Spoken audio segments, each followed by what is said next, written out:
What is going on, you guys? Welcome back to the channel. Today we're gonna make a ton of progress on the 88 sedan.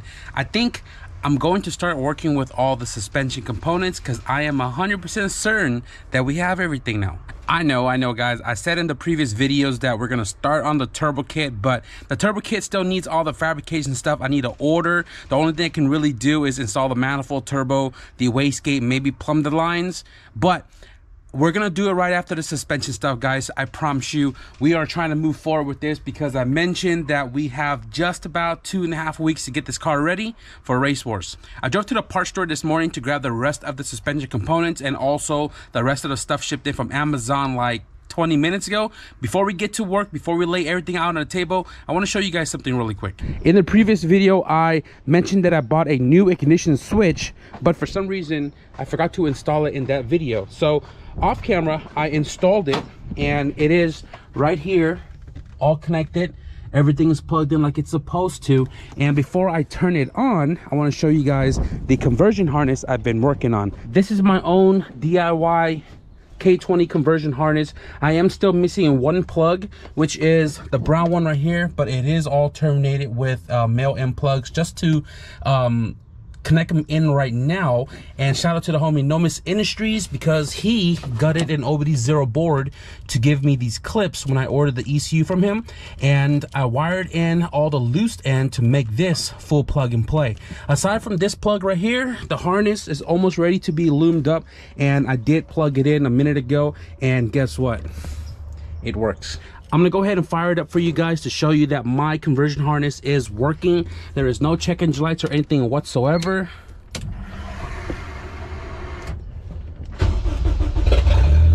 Key works like it's supposed to. Everything is working. Car is idling like it should. Sounds freaking awesome. I'm stoked about it. Let's go ahead and shut this thing off and start laying all the new suspension components right here on the table.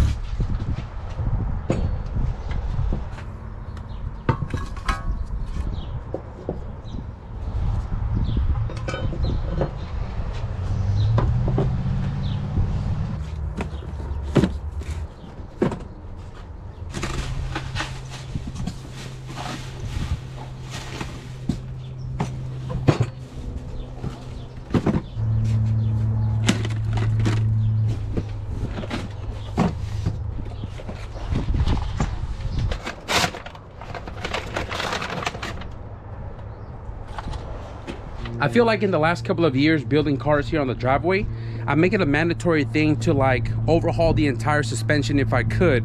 So before we start throwing stuff onto the car, I want to show you guys what I have on the table.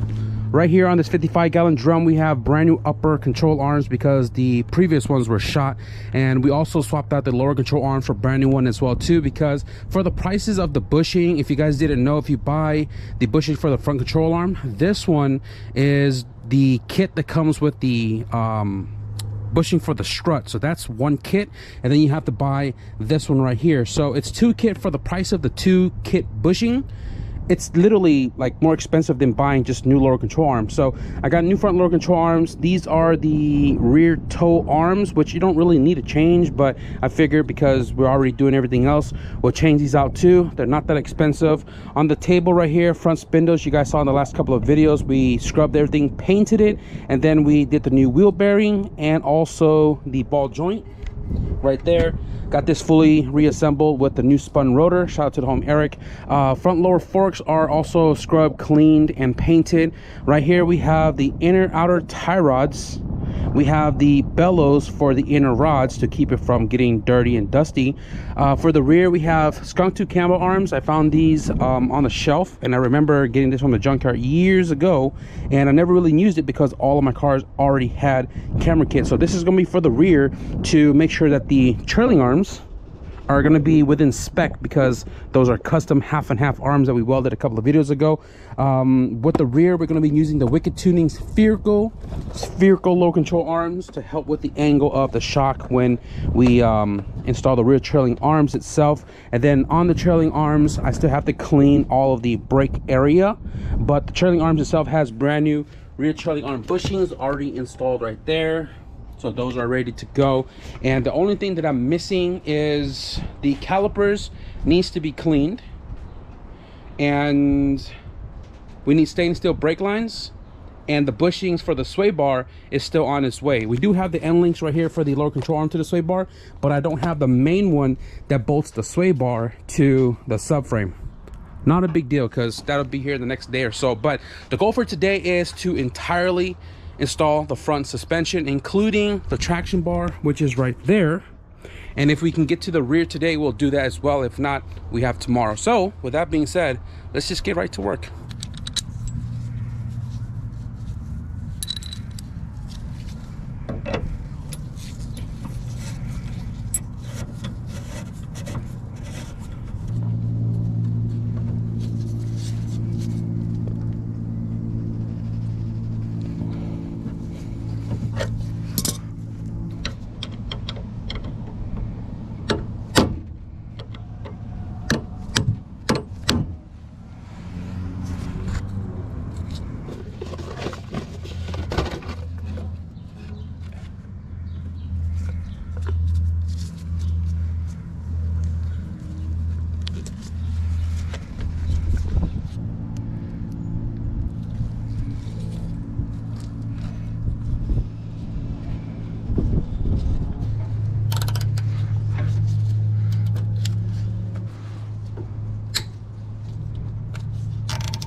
All right, guys, we have the passenger side and the driver's side suspension installed, aside from the lower fork and the shock body.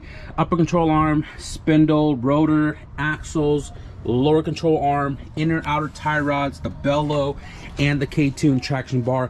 I wanted to change this out, but you know, the budget side of things, I was like, you know what, I'll rock it. If you guys remember the Turbo Flipper X CRX, it had an eBay style traction bar, and I welded some extra tabs to make sure they don't swing when the car is like torquing forward. The K-tune traction bar, they revised it and gave this extra bracket to bolt up to ensure that, you know, it's not going to rock when you're launching the car. In case you guys didn't know, the EF guys, if you bolt a traction bar here without the support bracket, it will rip the entire mounting point out of the frame and you're going to have a bad time. So what I'm going to do right now is I'm going to clean up all my tools and everything on the table, and we're going to continue tomorrow with the rear trailing arms, LCA, toe arms, camber arms, whatever we have for it, just so we can get that all knocked out and out of the way. And also tomorrow I'm going to jack this car up and I'm going to take out the max speeding rod T7 coilovers out of it, because this one has the stiffer spring rate, which is like 11 in the front, 7 in the rear, which is good for racing because Project Blueberry had it. And I figured I'm just going to use it on this car, and then because this is more a low and slow comfort vehicle, I'm going to go back to the storage unit and grab my first gen function form type 1s, and I'm going to throw it in this car.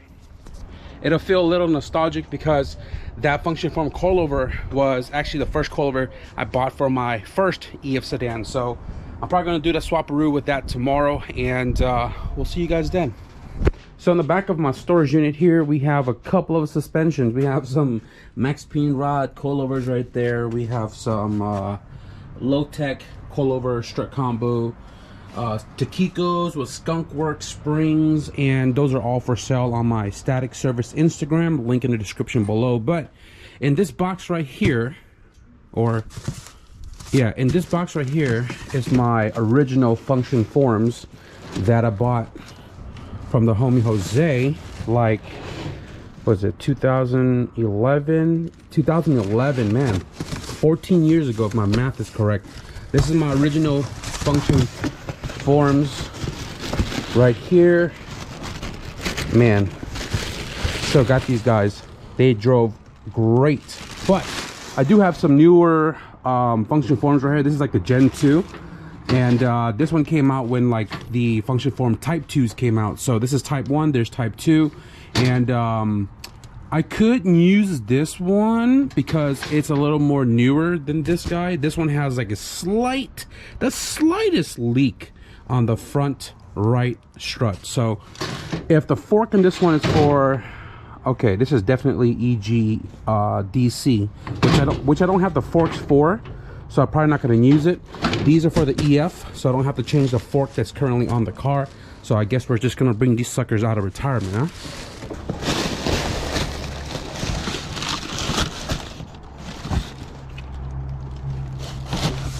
Since we're not using the Type S harness, I am just going to bring it back to the storage unit, just so that we don't have it dangling around in the garage. That's where I got it from. That's where you're going back. Maybe I'm tripping. The front shocks doesn't show any sort of leakage whatsoever. Maybe they're still good. Maybe they're still good. But I'm going to go ahead and just swap these guys out real quick and get the front coilovers onto this car, and we'll start working on the rear. Can't wait to start working on this car. Guys, I was on the phone for like 4 hours between 3 different people, and while I was on the phone I was installing the coilovers in the front. I did adjust them a little bit higher than how it was set for the JDM EF2, and I'm trying to achieve that not so high stock height but not low, and I don't know until I get the car on the floor on the wheels that I'm rolling on to readjust the ride height. So right now I adjusted it high, got it installed, all the bolts are in, and it looks good with the fugly wheel well, even though one of you guys suggested I should just paint it anyways.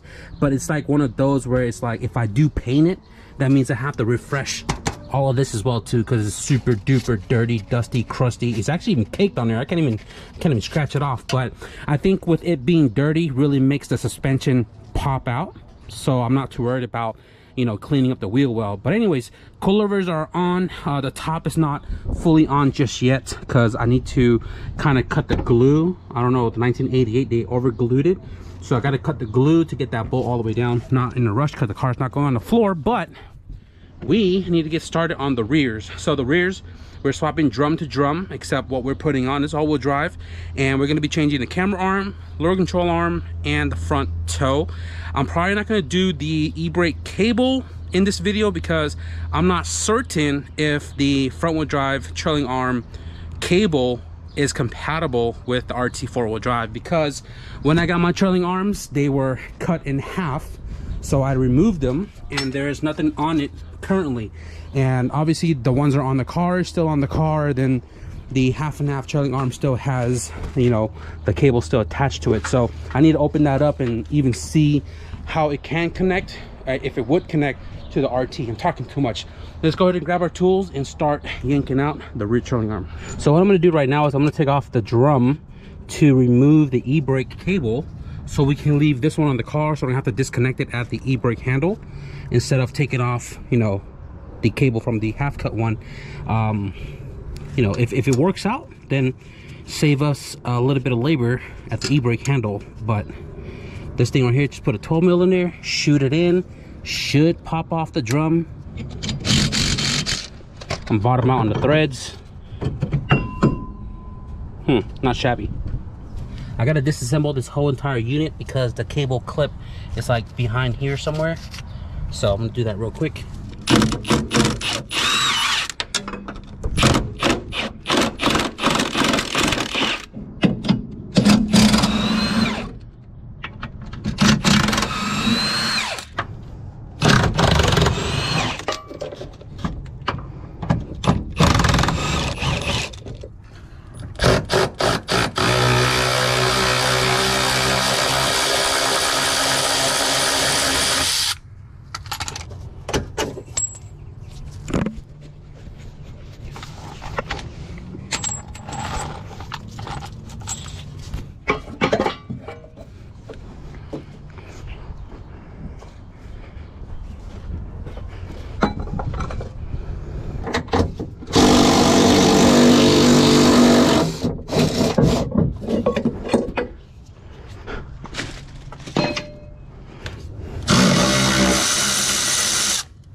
Look at this, guys. Look at this.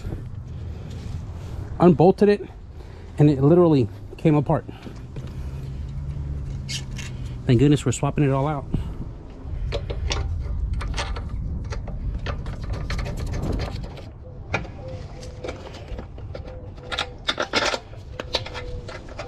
We got to put an axle stubby in here just so that the hub can stay locked together when the car is either rolling around or driving around, so that way the hub bearing does not go bad prematurely. Pretty sure I got a bunch of stubbies in here somewhere.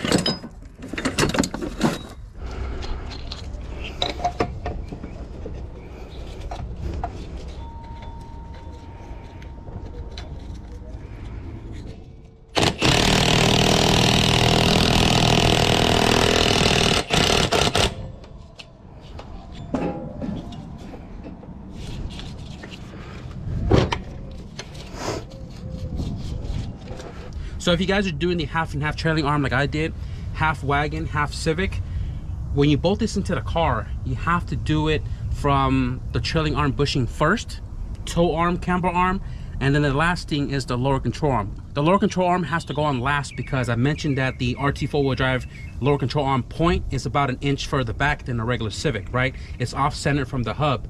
If you bolt the LCA on first and then onto the trailing arm, it's going to throw the front half of the trailing arm 1 inch forward, because I had somebody DM me about this in like 2018, 2019 about, oh, why does the front half of my half and half trailing arm doesn't line up?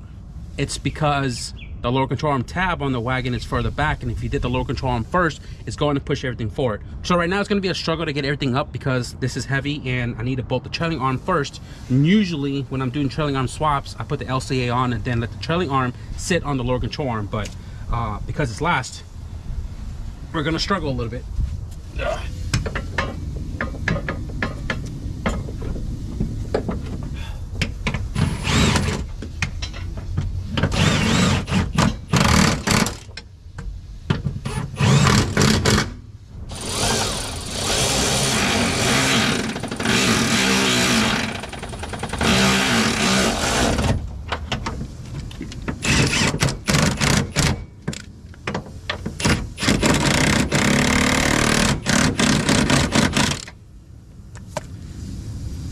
So the toe arms aren't fully tightened down because we need this to compress first, so that way the bushings are set where they need to be, and then we can shoot it down.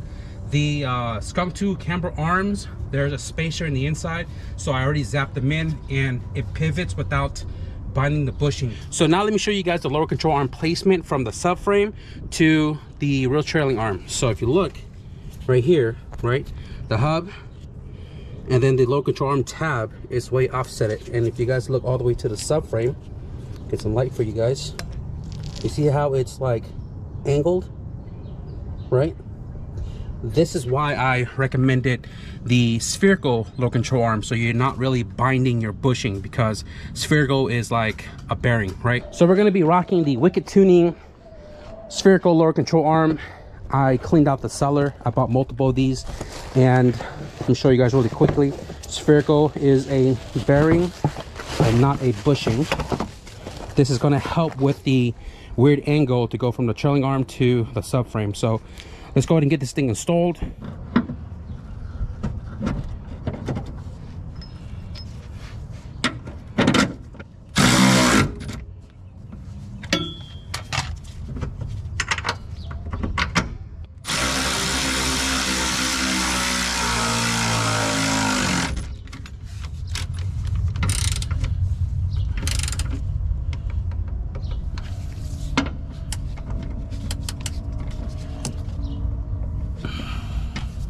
Hopefully you guys can see it right here towards the RTA. It's slanted backward, and that is because the RT four-wheel drive lower control arm tab is about 1 inch back opposed to front wheel drive for the clearance of the axle that runs in line right here. This ensures the coilover body doesn't touch the axle or the axle boot itself and then wear that down eventually. The subframe on the wagon is further back as well too, so typically this is straight, but because it's on a car that's front wheel drive, we have that slant, right? So last thing we got to put on right now is the coilover body itself, and then I'm just going to knock out the other side.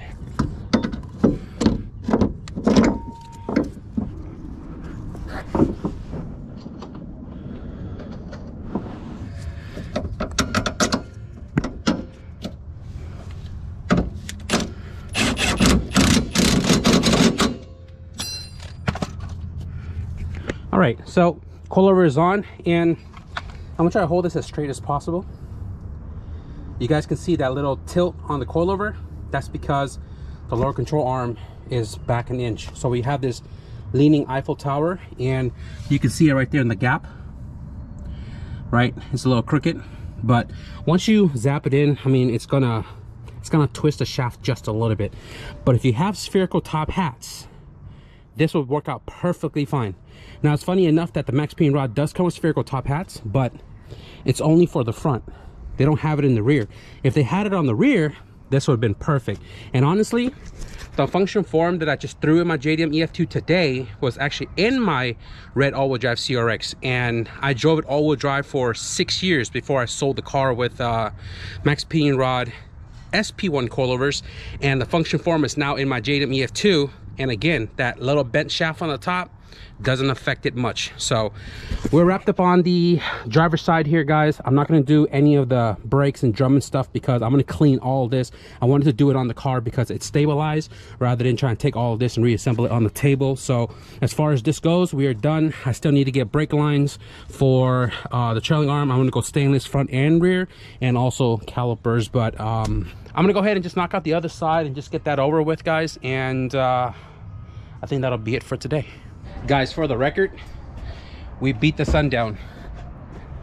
The sunset is right there, and we have the passenger side trailing arm all installed with the coilovers and everything. It is so much faster to do without recording and explaining everything, but I do it for you guys. On this side over here, I threw the wheel on just to kind of see where the wheel sits in the wheel well, and it's almost centered.